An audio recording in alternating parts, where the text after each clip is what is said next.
Okay, so when most people hear the word faith, they associate it with some type of dogmatic religiosity, and I think that's a real shame, as I feel like people's propensity to dislike dogmatism and even religion stops people from seeing the value and the utility in the word faith and that process that it describes. Because I think most people associate faith with burying your head in the sand and not taking any feedback or criticism, whether it's constructive or not. And what I actually think faith is a process that describes something we all take part in at some point in our lives. Okay, so we all know first impressions are important, but I think it's important to know things about first impressions. So the first impression is just that initial mental image you form from that initial experience or encounter with someone. I also think, alarm battery. Okay, I also think it's important that we understand that first impressions also apply to things and ideas. So you may have had a bit of food as a kid. From that initial experience, you formed an image of what this food is in its entirety, and you just say, no, I don't like it. And you come to try it a few years later, you're like, oh, I do like it, right? And it's because that mental image of that first experience really shaped how you saw it. And because of that mental image, you then took actions appropriate to it, aka avoiding it, saying you don't like it, and maybe even being sick just thinking about it. You can also have this with ideas. So people get introduced to fitness or the gym, something like that, and they might feel judged, right? They've never actually thought that they could improve themselves before, and now being told they can improve themselves, they're probably thinking, oh God, that means there's something wrong with me. I don't like this, right? That's just one reason maybe some people don't want to work, right? Don't want to work that hard, and they're just, they're like, oh, it's too much work, or maybe their first impression is someone called them fat. So then whenever they think of the gym, they think back to that and those negative feelings associated with it, right? There can be a load of different reasons, right? But again, those first things, those first encounters shape the way we view the thing as a whole due to that mental image and the things we associate to it, right? Now, you can see where I'm going with this, right? I'm going towards your first impression and first initial encounter with faith and the things associated with that. And just before I move on to that, I just want to say how these first impressions can be deceiving, right? We all know that, right? You might have a friend right now that you initially thought you didn't like, or you didn't like something about them, or you thought they were going to be a certain way. When you get to know them, bang, the mental image in your head is resolved very quickly. But a lot of us, because we don't engage with a lot of the things, right? Just like I have a little taste of that food, and I find it hard to re-engage with it, or even with fitness or these other things. When we come to ideas, as they're a lot more abstract and it's a lot easier to avoid them, we actually build up a lot of bias, and we actually could be robbing ourselves of something that could be beneficial. I believe that's exactly what's happened with the word faith and the idea of faith, because it's something that's present everywhere in the world throughout the whole of history. And now, in the last 100 years or so, people are increasingly reducing their faith, right? And it's not about faith in God or anything like that, right? Again, that's a whole other subject, but they're reducing their understanding of what faith is. I think most people's idea of faith is that someone has a belief system or a religious belief system or something, dogmatic belief system, and when confronted with any feedback, it might not even be negative, just some feedback like, oh, you said this, that, and that, what about this? And they just go, I've got faith in my religion, I've got faith in my belief, and it's this kind of very egregious denial and stubbornness, right? What I'm about to get into is how faith is a tool and a process, and that if you understand what that is, it can really be of a lot of benefit to you, okay? So we're going to get into that in the next section. Okay, so as we just explored, faith can be conflated with being stubborn or very rigid, right? And as I've been saying the whole time, I want you to think of faith in a different way. And the way I want you to think of it is as a tool or a process, mainly a tool to help you along a certain process that you may not even be aware of, right? So what do I mean? It's a tool in helping you make changes in your life for the better. So what do I mean by that? So, I can mean a lot. So I'll take you through a dilemma here, and then we'll use faith as a solution. So here's a dilemma that everyone knows, right? Almost everyone. Between the ages of 15 and 18, you're coming out of childhood and you're going to become a man or, an adult. And you kind of got to start deciding what you want to do with your life. And it's something very hard to do because you're the one who has to choose. And it's gone from having no responsibility to, okay, decide who you want to be. And it's very important, right? And really, people just end up not choosing, because what happens is it goes, okay, if I go down this path, this and this, if I go down this path, this and this, and maybe this path has some benefits and this path has some benefits, and I can't get everything I want from every path, and there's actually certain risks and potential detrimental things that could go. How can I weigh all this up? And it's permanent for the rest of my life, right? So what happens is people don't choose, and they instead just become a product of their environment. And it isn't always a bad thing. It just means that you haven't become a conscious agent yet. And by that I mean, if you grow up in a, say, certain environment, like grow up in a university household, everyone's gone to universities, and my mum's a lecturer. If I just decide not to do anything, I'll probably end up going down a university route and a scholastic route, right?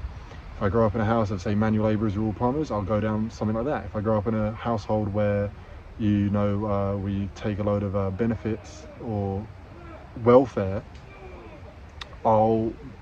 might end up on welfare, right? I know it changes, but again, in each of those, maybe that person varied in some slight way, but it's going to be from their environment. It's not just an environment like that. Again, a big part of your environment is your parents. It's the media coming in. So like when I say media, I mean the media you're exposed to. So what types of films you watch, music you listen to, right? That's a big one, music you listen to, because every 15-year-old kid is now like a roadman, because they all listen to music made by people on the road who are like drug dealers and stuff. So they wear all the drug dealing outfits and stuff and talk all like they're from some inner city ghetto when they're in the countryside, right? Anyway, that's not to rant about that. It's just to say how, look, this is what happens when people don't consciously choose. They're just subject to their environment. We all are in a certain way. Now, what happens is we're not all happy with what road we go down. You see some people, it's like they just were born in a household where they like playing football. They play a lot of football. They end up becoming a footballer. Happy days, right? They're kind of born into that, right? They're just very athletic, had all the opportunities, bang, right? Other people, 99% of people, and even those people, right, it's not, I don't want to look at it through a rose tinted lens and say that's all it is to life, but everyone at some point goes, hey, I don't like this. So you see the river right here behind me, right? You're getting dragged along that current. It's like, hey, I don't know if I exactly like where I'm going. I don't know if this is actually me, or it's just me being dropped in the river and being taken down that road, right? And this is the thing, why do people not leave? Well, there's actually a few benefits to being in the river. One, hey, the river might go somewhere nice, so it's way easier for me to do nothing, right? But even if the river doesn't go anywhere nice, hey, I'm used to being in this river. I don't know if I can walk over there. I don't even know if I could swim over there to then learn how to walk, right? And that's kind of where faith comes into this. You need to have the faith, right? Or faith in your ability to trust that you can deviate from that, say, path, that flow you've been on, and choose something better. And not only choose something better, but then execute on it, and that you really have what it takes to do it. So we're going to get into that in a bit, and more the dynamics of what you need to do once you decide that you're going down there. So I've just painted the issue, right? There's an issue, right? You want to change your life, and some degree of change in your life.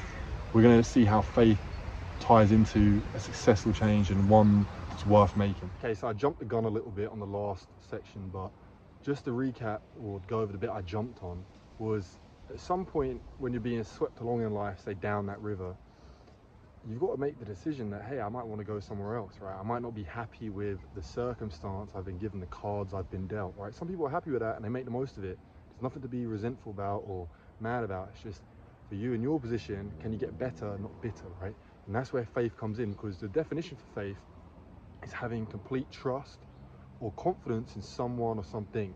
And what we're trying to have trust in here is your own decision and abilities to correctly discern what is the best choice for you, right? Out of all those decisions, and having faith that is the right thing, and that what you're doing will get you there, and it will be better, even if the final product, you don't even have the right to the final product of what you're doing. You have the right to the process, and that you could do everything you want, it might not turn out the way you want. You need to have faith, trust and confidence that is the right thing, the thing you're doing. Even the pursuit of it is the right thing. And Just gonna look at my notes here because it's quite nuanced stuff. So there you go. Yeah. So I think this whole thing is actually quite spiritual, right? So at the beginning I say it's not a spiritual thing. I say don't worry about that, but I said it's not a dogmatic thing or a religious thing. I think this is a spiritual thing because it's very easy to be swept up. I'd say that's the default, is to be swept up in your environment, right? Be a product of your environment. But I think the spiritual thing is to connect to who you are at your core. So if it's your soul, right? If you believe in a soul, that's why it becomes spiritual, because then it's to do with your spirit, your soul, right? Connect to that deepest part of you and think, why am I actually here? What is it actually like? What does it actually resonate with? And then to commit to that. That is the spiritual thing. And when you do that, you then need to have faith in that part of yourself and in yourself as you are now, that part of yourself is worth going for, because again, it's scary to do that, right? It's sometimes a lot easier just to sit in the river with everyone else, and you don't even know if you can even swim to get out. And even when you get out, a lot of the times it might not even be better than if you just stayed in the path, right? Because it's very disorientating. Okay, so that being said, sometimes you do need to go off that beaten path and choose the path that's less traveled, and you have faith in the idea itself and you yourself, that you can carry out that idea that you had, right? And as far as I'm concerned, something, you know, I talk very dramatically about a lot of this stuff because I came from such a kind of a dense place, you know, very depressed and whatnot, is, you know, it's my birthright to do that, right? I don't see it as, you know, oh, I have faith in this, oh, I hope it does or doesn't work. You know, I really need to ground myself and be like, hey, there's no other way, there's no other path, right? I've got to play the game, and this is the real game. The game isn't to be swept along, the game is to be swept along, realize you're being swept along, and then swim and fight and do anything you can to appreciate, like, again, you're going to appreciate, you know, the journey, but at the same time, you're going to fight and do everything you can to get off that path, no matter how much you feel like you can't swim. And just to round it off here, there's three things in this decision that you have faith in, right? First is to see reality clearly, right? You want to move, but you don't know if you should move, you don't know where to go. So you've got to have faith that you've done your due diligence and can see what's going on clearly enough, right? So if I go, I need to have faith in the fact that, like, if I take all these drugs, I'll become like a superhero or something, right? That's, I'm probably not seeing reality clearly there, right? Interpret it competently. So say if I see, like, so say there, like, drugs can be a good, and even though sure they can be beneficial sometimes, right? You know, you break your leg, you need some morphine, or maybe, you know, in some cases you take a psychedelic drug or something and it really opens you up and breaks you through a very rigid pattern of thinking, right? You know, that's been known to happen or whatever. But to just think I'm just going to go and do a bunch of drugs, right, probably isn't the best decision. You probably haven't interpreted that properly. And the last one I wrote down is have faith that the action you're taking is worth taking. I think that's the biggest thing. I think most people don't have confidence or trust in the fact that any action they take is worth taking. And I think applying that to me is I need to have faith in the fact that these 100 days are worth doing, right? It makes sense to me at one point, but, you know, other points I might be like, what's the point? What's the point in doing this? It was like that today for me. It was very hard for me to even come out and do all of this stuff today. But again, making this video, take my own advice, I need to have faith that it's worth doing, that I've got faith in myself that I can even do it. You know, after not wanting to do it, can I have faith in myself that I'm actually going to take the action and make it worth it, that this is the right decision to make and it's the right path to go down? I think it is. Okie dokie. So that's me wrapping up that video. And again, it's just that first step, or that leap of faith, as you, like, you know, hear a lot. That's the hardest one, because it's almost like you're a Wall-E character, you know, the movie Wall-E, where they're sitting in those like flotation sci-fi things. They can't even walk, they can't think, they can't do anything for themselves. And it's just, think existentially, right? You know, the difference between, like, someone who's an overthinker and just going along with the flow. Again, both are equally valid, but overthinkers probably sometimes look at people and think, why are you so okay with being in that chair and not standing for yourself?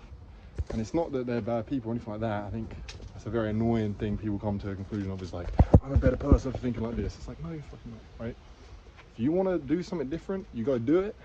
If that's not for you, that's not for you. Do something different. Stop being salty about it and pointing fingers and thinking you're better than other people, because at the end of the day, you're the same person on the floaty. It's just that you're like, I'm on the floaty, you guys are not okay with being on the floaty. They're like, okay, we'll get off the floaty. Oh, I don't want to, I'm scared, but I'll just sit here and point fingers at everyone, right? That's what I think a lot of people are. So actually having the faith in yourself and your ability to yourself to choose the path, that it's worth doing, that you can do it. I think that's what faith is. I think that's a tool. I think it's a process. I think it's a beautiful thing. And to articulate it, I'm quite happy about it. Again, so that's the video done now. Hope I've done that idea justice. This morning I was in a very apathetic state, something I hadn't been in quite a while.